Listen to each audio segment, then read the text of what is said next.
Hello student, আমি আগের ক্লাসে আলোচনা করেছিলাম গ্যাসের আচরণ, ক্লাস 10 গ্যাসের আচরণ দ্বিতীয় অধ্যায়, বয়েলের সূত্র। আজকে আমরা আলোচনা করব চার্লসের সূত্র। আমি সূত্রটা বোর্ডে লিখেছি। তাহলে কি আছে, চার্লসের সূত্র: স্থির চাপে নির্দিষ্ট ভরে কোনো গ্যাসের যদি উষ্ণতা আয়তন প্রতি 1 ডিগ্রি সেন্টিগ্রেড উষ্ণতা হ্রাস বৃদ্ধির জন্য 0 ডিগ্রি সেন্টিগ্রেড উষ্ণতায় যা আয়তন তার 1/273 অংশ হ্রাস বা বৃদ্ধি হয়। অর্থাৎ কি, কোনো গ্যাসের যদি উষ্ণতা বাড়ানো হয় তার আয়তন বাড়বে, আবার যদি গ্যাসের উষ্ণতা কমিয়ে দেওয়া হয় তার আয়তন কমবে। তাহলে এখান থেকে বোঝা যাচ্ছে যে উষ্ণতা এবং আয়তনের সম্পর্ক হচ্ছে কি সরল সম্পর্ক, অর্থাৎ কি সমানুপাতিক। তাহলে যদি আমি গাণিতিক ব্যাখ্যাটা করি, তাহলে কি হবে, ভি ভ্যারাইজাস টি, যেখানে কি উষ্ণতা চাপ ও ভর স্থির থাকবে, ভর স্থির।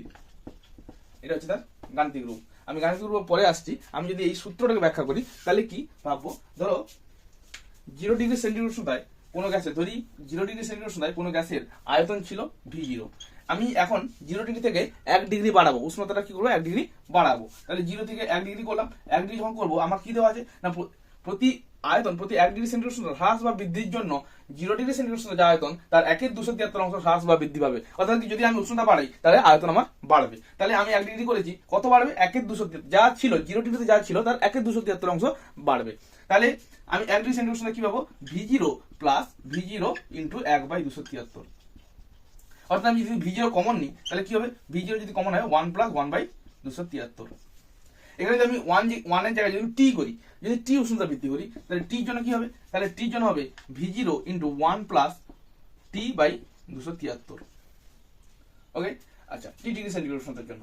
আচ্ছা, তাহলে আমি যদি করি -273 ডিগ্রি সেন্টিগ্রেড করলাম, তাহলে এখানে যদি -273 ডিগ্রি সেন্টিগ্রেডে আনি, তাহলে কি হবে, V0 ইন্টু 1 প্লাস, এখানে মাইনাস চলে আসবে, -273/273। অর্থাৎ কি, এটা কেটে যাবে। তাহলে V0 ইন্টু 1 - 1 সমান V0 ইন্টু 0 সমান 0।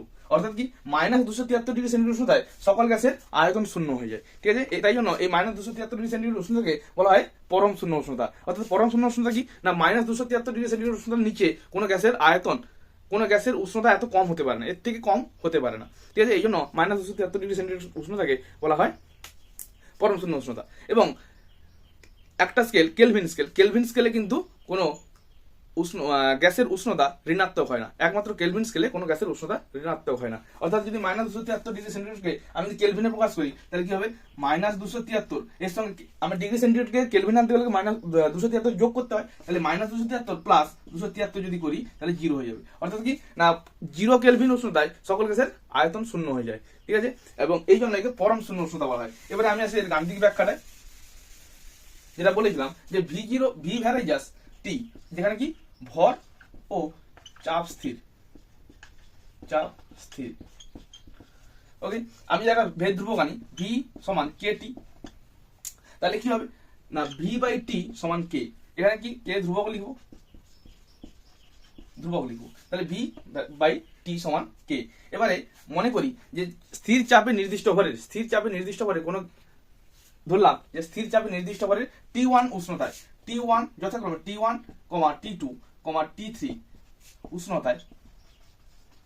উষ্ণতায় গ্যাসের আয়তন যথাক্রমে হবে V0 V1 V2 V3 যদি হয়, তাহলে স্থির চাপে নির্দিষ্ট ভরের কোনো উষ্ণতা, গ্যাসের উষ্ণতা যদি যথাক্রমে T1, T2, T3 হয়, তবে কি হবে, এবং তার আয়তন V1 V2 V3 হয়, তাহলে তার গাণিতিক রূপটা কি হবে, V1/T1 সমান V2/T2 সমান V3/T3 সমান K।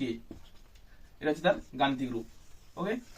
ওকে, এর কিছু লেখচিত্র আছে। লেখচিত্র হচ্ছে, যদি আমি দেখো এখানে কি আছে, V/T সমান কি K। এবারে K যদি কনস্ট্যান্ট হয়, তাহলে কি হবে, আমি যদি V বনাম T লেখচিত্র লিখি, এটা T এটা উষ্ণতা এবং V মানে আয়তন যদি করি, তাহলে কি হবে, যখন আমার V0 হবে তখন কিন্তু উষ্ণতাও 0 হয়ে যাবে, অর্থাৎ এটাও 0 হয়ে যাবে। তাহলে কি হবে, এটা মূল বিন্দুগামী হবে।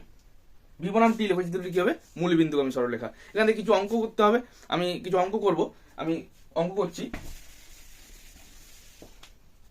এখন চার্লস সূত্রে অঙ্ক করবো। চার্লস সূত্রে কি আগে ছিল বয়েলের সূত্রে কি ছিল যে বয়েলের সূত্রে উষ্ণতা স্থির থাকবে, কিন্তু এখানে চার্লস সূত্রে কি চাপ স্থির থাকবে। তাহলে আমাকে আগে দেখতে হবে আমার যখন 3-4টা অঙ্ক একসঙ্গে থাকবে তখন কোনটা চার্লস সূত্র, কোনটা বয়েলের সূত্র, কোনটা পিভি সমান এনআরটির সূত্র, এটা বুঝতে হবে। তাহলে আমি দেখবো কি না কোথায় চাপ স্থির আছে। যদি চাপ স্থির থাকে, দেখো এখানে লেখা আছে, আমার আন্ডারলাইন করা আছে, যদি চাপ স্থির থাকে তাহলে কি হবে, এটা চার্লস সূত্র হবে। ঠিক আছে, তাহলে আমরা জানি কি যে চার্লস সূত্রে গাণিতিক রূপ কি হয়, v1/t1 v2/t2।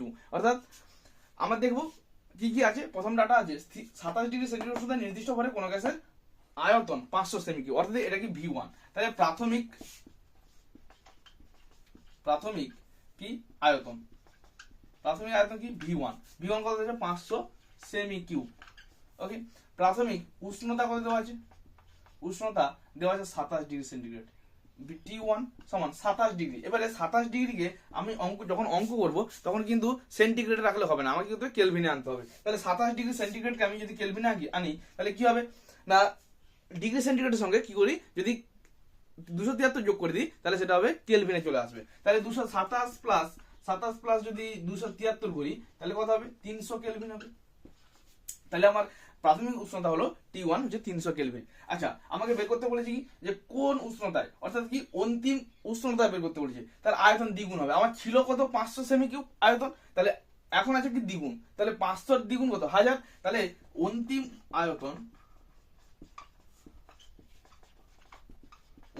কত V2 সমান দ্বিগুণ, মানে কি 500 ছিল এখন দ্বিগুণ হয়ে গেছে মানে 1000। তাহলে 500 গুণিতক 2 সমান হচ্ছে 1000 সেমি কিউব। আর অন্তিম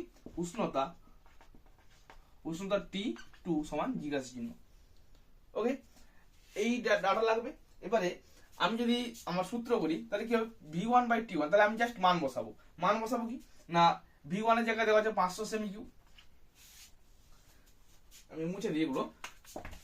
তাহলে v1 কত আছে 500 সেমি কিউব, তাহলে 500 সেমি কিউবের জায়গায় বসাও মান 500 সেমি কিউব। আচ্ছা, T1 কত, T1 এর 300 কেলভিন সমান, আচ্ছা এবার V2 তো 1000/T2, তাহলে T2 সমান কত হবে, T2 সমান হবে যে এটা গুণিতক এটা বাই এটা, তাহলে 1000 ইন্টু 300/500, তাহলে 500 2 1000 সমান হচ্ছে 600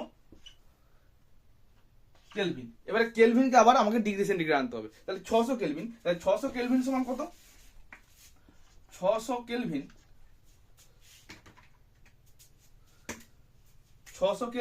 সমান কত না, 600 থেকে আমি বাদ দিয়ে দেবো 273, যদি বাদ দিই 273 তাহলে কত হবে 327 ডিগ্রি সেন্টিগ্রেড।